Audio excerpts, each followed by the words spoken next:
नमस्कार बच्चों, कैसे हो। आज हम बात करते हैं फिरोज शाह तुगलक के बारे में।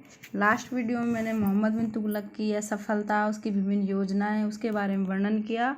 1351 में ठट्टा में अंतिम अभियान में जब मोहम्मद बिन तुगलक की जब मृत्यु हो जाती है तो फिरोज शाह तुगलक, जो उसके भाई का बेटा था, उसे सिंहासन पर बिठाया जाता है 1351 में। अब हमारे जो सिलेबस में टॉपिक है वो है फिरोज शाह तुगलक के विभिन्न कृषि सुधार। तो फिरोज शाह तुगलक के विभिन्न कृषि सुधारों की यदि बात करें हम, तो इसके कृषि सुधारों में हम देखते हैं सबसे पहले कि इसने क्या क्या नीतियाँ अपनाई। तो संभवतः जो मोहम्मद बिन तुगलक से इसने विरासत में जो प्राप्त किया था, जैसे सभी को पता है कि वो एक ऐसा सुल्तान था जिसने पदों के वितरण में जाति, धर्म, वंश, इन सबको इग्नोर करके योग्यता के आधार पर पद दिए। तो आप जनरली आप समझ सकते हो कि उस समय जो इनका जो काजी उलेमा वर्ग था, उसमें मोहम्मद बिन तुगलक के प्रति बहुत सा असंतोष था। और ऐसी परिस्थितियों में ही फिरोज शाह तुगलक का जब सिंहासनारोहण हुआ तो उसने शरिया के अनुसार शासन किया, उलेमा वर्ग को संतुष्ट करने का प्रयास किया। इसलिए सबसे पहले उसने जो कार्य किए वो शरिया के अनुसार केवल 4 कर वसूलने का आदेश दिया। बाकी जितने 24 कर थे जो गैर शरीयत थे उन्हें समाप्त कर दिया गया, 24 करों को, और केवल 4 करों को ही वसूलने का आदेश दिया गया। और जैसे जिसमें खराज, खम्स, जजिया और जक़ात। खराज क्या था? खराज बच्चों गैर मुस्लिमों से लिया जाता था। भूमि करता 1/10 भाग था। खम्स युद्ध में लूट से प्राप्त धन था। फिरोज शाह ने 1/5 भाग राज्य को और शेष 4/5 भाग सेना को देना निश्चित किया। जजिया का ध्यान रखना है बच्चों, जजिया पूछा जाता है, गैर मुस्लिमों से लिया जाता था जजिया। ध्यान रखना, गैर मुस्लिमों से यानी हिंदुओं से, उनके जीवन और संपत्ति की सुरक्षा हेतु। सैन्य सेवा से मुक्ति हेतु राज्य द्वारा लिया जाने वाला कर था। जजिया के बारे में जो क्वेश्चन आता है वो क्वेश्चन कहाँ से पूछा जाता है कि एक तो क्वेश्चन ये दे दिया जाता है जजिया क्या है, तो उसमें देगा भूमि कर, युद्ध कर, सैन्य कर और अन्य, इन तीनों में से कोई भी नहीं। तो ध्यान रखना, जजिया सैन्य कर था, भूमि कर नहीं था। जजिया सैन्य कर था जो गैर मुस्लिमों से लिया जाता था उनकी सैन्य सेवा से मुक्ति लेने हेतु। बच्चे, स्त्रियां, साधु, पागल और भिखारियों को इस कर से मुक्त रखा गया। फिरोज शाह तुगलक लेकिन ऐसा सुल्तान था जिसने ब्राह्मणों पर भी पहली बार जजिया लगाया। इस बात को आपको ध्यान रखना। तो ब्राह्मणों पर सबसे पहले जजिया लगाने वाला कौन सा सुल्तान था? फिरोज शाह तुगलक। अब जक़ात क्या था? जक़ात मुस्लिमों से लिया जाने वाला धार्मिक कर था जो उनकी आय का 1/40 होता था। अब ये सब करों के अतिरिक्त तो उसने जो उलेमाओं से व्यापक विचार विमर्श किया, क्योंकि उलेमा ही उसके नीति निर्धारण में महत्वपूर्ण हिस्सा रखते थे। इसका कारण मैं बता चुकी हूँ, क्योंकि मोहम्मद बिन तुगलक ने इस वर्ग को असंतुष्ट किया था। शरिया के अनुसार, इस्लाम के सिद्धांतों के अनुसार उसने शासन नहीं किया। वो एक ऐसा व्यक्तित्व था, एक ऐसा सुल्तान था जिसने धर्मनिरपेक्ष नीति का पालन किया। तो उसके जो असंतुष्ट नीतियों थे, जो व्यक्ति थे, जो उलेमा थे, जो उसके जनसाधारण में जो थोड़ा सा असंतोष था, उसको ढाकने के लिए फिरोज शाह तुगलक ने दूसरी नीति अपनाई। इसलिए ज़्यादा से ज़्यादा वो उलेमाओं के साथ विचार विमर्श करके ज़्यादा से ज़्यादा नीति निर्धारण के तत्वों को चुनता था। तो उसी के विचार विमर्श के फलस्वरूप नहरों से सिंचाई करने वाले व्यक्ति पर इसने बहुत सारी नहरों का निर्माण करवाया था फिरोज शाह तुगलक ने, जिसमें 5 प्रमुख नहरें थी बच्चों। ठीक है, तो 5 नहरों में मैं बताऊंगी वो बाद में उनके नाम। तो जो भी इन नहरों से सिंचाई करता था अपने खेतों की, उस पर भी एक कर लगाया जाता था, जिसे हक ए शर्ब नामक एक नया कर लगाया जाए। किसने लगाया? इसने हक ए शर्ब, फिरोज शाह तुगलक था जो हक ए शर्ब यानी सिंचाई कर लगाने वाला सुल्तान, जो कितना था? उपज का 1/10 भाग। ठीक है, मैं इसी में ही कृषि सुधार बताते चल रही हूँ, इन्हीं पॉइंट्स में। और अब आगे देखो कि और क्या कार्य किया उसने। सर्वप्रथम तो उसने जो कार्य किया, सिंहासनारोहण जैसे उसका होता है, तो मोहम्मद बिन तुगलक की योजनाओं की असफलता, कठोर नीतियों के कारण समाज के विभिन्न वर्ग असंतोष से ग्रस्त थे। ऐसी स्थिति में सुल्तान फिरोज शाह तुगलक ने राजकोष को बढ़ाने, अविश्वास तथा असंतोष को दूर करने के उद्देश्य से प्रेरित होकर मोहम्मद बिन तुगलक के काल में किसानों को दिए गए 2 करोड़ टंका के तकावी ऋण को माफ किया। ध्यान रखना, पहला कृषि सुधार था इसका। ठीक है, सुधार समझिए या नीति समझिए, जो भी आप कहे वो आपका अपना विश्लेषण है। मैं आपको बताते जा रही हूँ वो पॉइंट, विश्लेषण आपको अपना करना है। तो सबसे पहले इसने क्या किया, किसानों का 2 करोड़ टंका का तकावी ऋण माफ़ किया। इसके इसके इसके पीछे भी सुल्तानी कुछ योजना थी। वो यह जनता के प्रति नए सुल्तान की उदार अभिव्यक्ति थी। वह भी शाही खजाने के रिक्त होने की स्थिति में, शाही खजाना पे तो कुछ पैसा है नहीं और महाशय 2 करोड़ के टंके को भी माफ़ कर रहा है किसान। अब इसके पीछे क्या उद्देश्य था, वो जनता की नज़रों में अच्छा बनना चाहता था। इसलिए उलेमा वर्ग को संतुष्ट करने हेतु शरीयत के अनुसार 4 कर लगा दिए, यानी किसानों को संतुष्ट कर दिया, इधर उलेमा को संतुष्ट कर दिया। अब आगे चलिए, अब देखिए राजस्व का नया बंदोबस्त तैयार करवाया। हिसामुद्दीन जुनैदी नाम एक वित्त विशेषज्ञ को नियुक्त किया। उसने सारा कुछ दस्तावेजों का मूल्यांकन किया और भूमि से 6.75 करोड़ टंका के राजस्व का अनुमान लगाया। लेकिन इसके गुलामों के पास इससे भी अधिक धन था, 13 करोड़ टंका का। इसका कारण अफीक क्या कहता है, भ्रष्टाचार, इजारेदारी प्रथा। इसने जो कार्य किया ना, इजारेदारी प्रथा, इससे बहुत भ्रष्टाचार पनपा।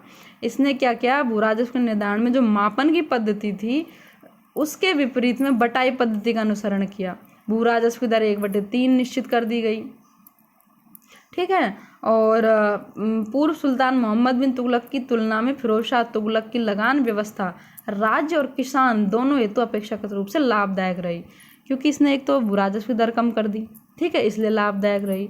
संयोग से कोई अकाल नहीं पड़ा, जैसा कि मोहम्मद बिन तुगलक के काल में पड़ गया। वो कहते थे ना, वो तो जैसे ही बेचारा किसी योजना में हाथ डालता और उसकी योजना असफल तो होनी, क्योंकि परिस्थितियाँ भी उसका साथ नहीं देती थी, लेकिन यहाँ परिस्थितियाँ साथ दे रही है उसका।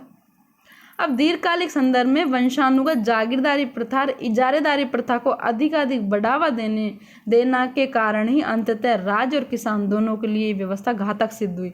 तो बच्चों, सबसे पहले क्वेश्चन आता है, जागीरदारी प्रथा क्या होती है और इजारेदारी प्रथा क्या होती है।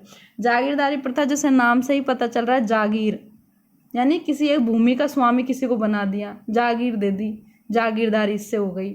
और उसका स्वामी अब जागीरदार है, कोई एक पर्टिकुलर व्यक्ति है, तो वो ही वहाँ पे कर का निर्धारण करेगा, वो ही वसूली करेगा और उसके अंतर्गत नीचे जितने किसान है वो उसका शोषण करेगा, क्योंकि वो जागीरदार है वहाँ का।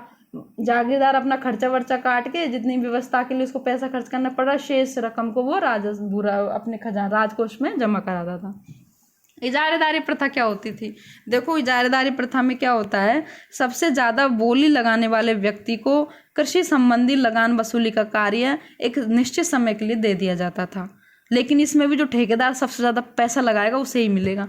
अब आप सोचो, ठेकेदार ने पैसा लगाया, जब उसे वो भूमि का टुकड़ा मिला कि 1 साल के लिए दे दिया चाहे 2 साल के लिए दे दिया कि इस पे से लगान वसूली करो, आपकी मर्जी है, आप अपना कमीशन काटो, फिर बचे हुए को सरकार के खजाने में जमा करा दो। अब आप देखिए, एक व्यक्ति पैसे लेके ज़मीन का टुकड़ा ले रहा है, तो वो किसानों से कम ही छोड़ेगा क्या? नहीं छोड़ेगा, वो किसानों का अधिकाधिक शोषण करेगा, वो राजस्व की दर को बहुत उनसे अंतिम हद तक उनको चूसेगा। तो आप बताइए, इजारेदारी प्रथा से भ्रष्टाचार पनपेगा और अंततः यह व्यवस्था राज्य और किसान दोनों के लिए हानिकारक साबित होगी।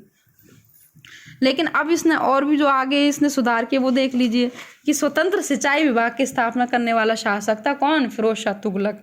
हजारों कुओं, जलाशयों, बांधों के निर्माण के साथ सुल्तान ने करीब 5 बड़ी नहरों का निर्माण कराया, जो मोटे तौर पर हिसार, सिरसा, हांसी, दिल्ली, फिरोजपुर और पूर्वी पंजाब के अनेक क्षेत्रों में व्याप्त रही। ध्यान रखना, सतलज नदी से जो नहर निकाली गई थी, जो घग्गर नदी को जोड़ने के लिए, वो इसी ने निर्माण करवाया था उसका।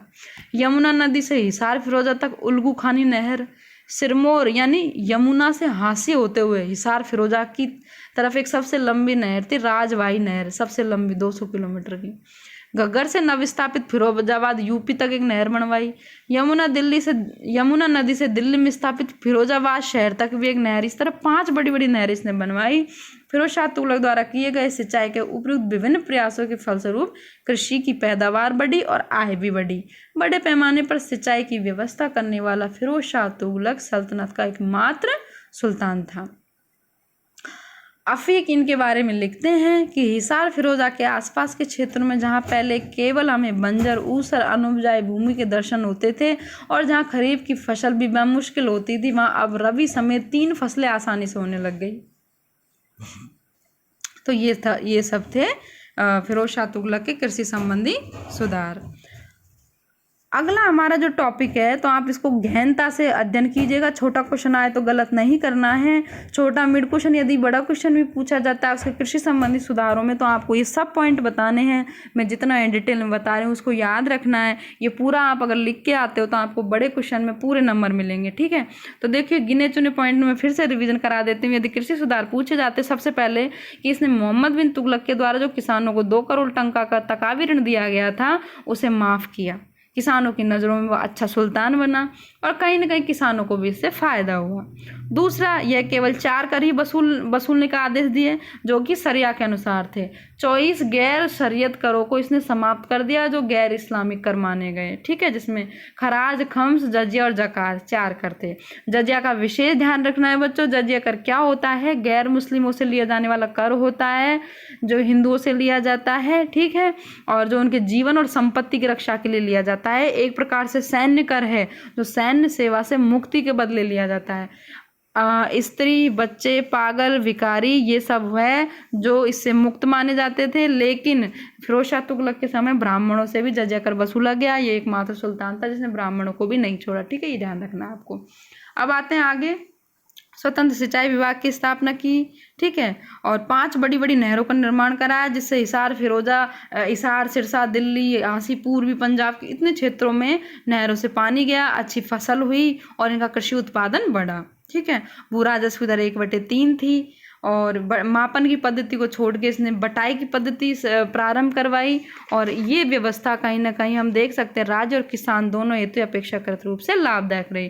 किंतु यदि दीर्घकालिक रूप में देखें तो वंशानुगत जागीरदारी और इजारेदारी प्रथा के कारण भ्रष्टाचार को अधिकाधिक बढ़ावा मिला और कहीं ना कहीं यह व्यवस्था राज्य और किसानों के लिए घातक भी सिद्ध हुई। अंत में लिखना है निष्कर्ष। आप इन दोनों मतों का विश्लेषण करेंगे और अंत में निष्कर्ष जो आप देना चाहे वो आपका अपना निष्कर्ष रहेगा। ये अपने कृषि सुधार हो गए। आज के लिए इतना ही। धन्यवाद।